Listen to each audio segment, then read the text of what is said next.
కృష్ణ. రాను బొంబాయికి రాను అనే పాట ఎంత ఫేమస్సో పూరీలోకి బొంబాయి చట్నీ అంత ఫేమస్ అనమాట. అబ్బో ఎలా చేస్తావేంటి, ప్రతిసారి మా ఇంట్లో మా అమ్మే చేస్తుంది, ఈసారి మాత్రం కొత్తగా అమ్మ ఉదయం చేసింది అనమాట. ఫస్ట్ టైం చేసింది నాకు తెలిసినంత వరకు. ఇదేమో నాన్ స్టిక్ బాండిల్ అంటే నాన్ స్టిక్ అంతా పోయి బాండిల్ మాత్రం మిగిలినట్టు నాకు అనిపిస్తుంది.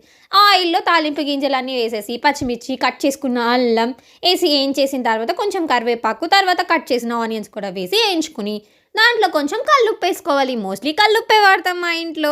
తర్వాత అలా ఇలా ఫ్రై చేసేసి కొన్ని వాటర్ వేసేసిన తర్వాత దాంట్లో కొంచెం పసుపు కూడా యాడ్ చేసుకోవాలి. నాకు ఇక్కడ డౌట్ వచ్చింది తెలుసా, శనగపిండి ఎలాగో ఎల్లోనే ఉంటుంది కదా, ఇప్పుడు ఎల్లో కలర్ వస్తుంది కదా, ఎందుకు పసుపు వేసే వదిన అంటే శనగపిండి వేస్తే ఎల్లో కలర్ ఏం రాదు, అది వస్తుంది అనుకుంటున్నావా పిచ్చి అని అనేసింది. నెక్స్ట్ దాని తర్వాత వాటర్ కూడా బాయిల్ అయిపోయిన తర్వాత వాటర్లో కలిపిన శనగపిండి వేసేసి దీంట్లో వేసింది. ఇది చెక్క పడుతుందంటే కొంచెం వాటర్ ఎక్కువ వేసుకోవాలనుకుంటా.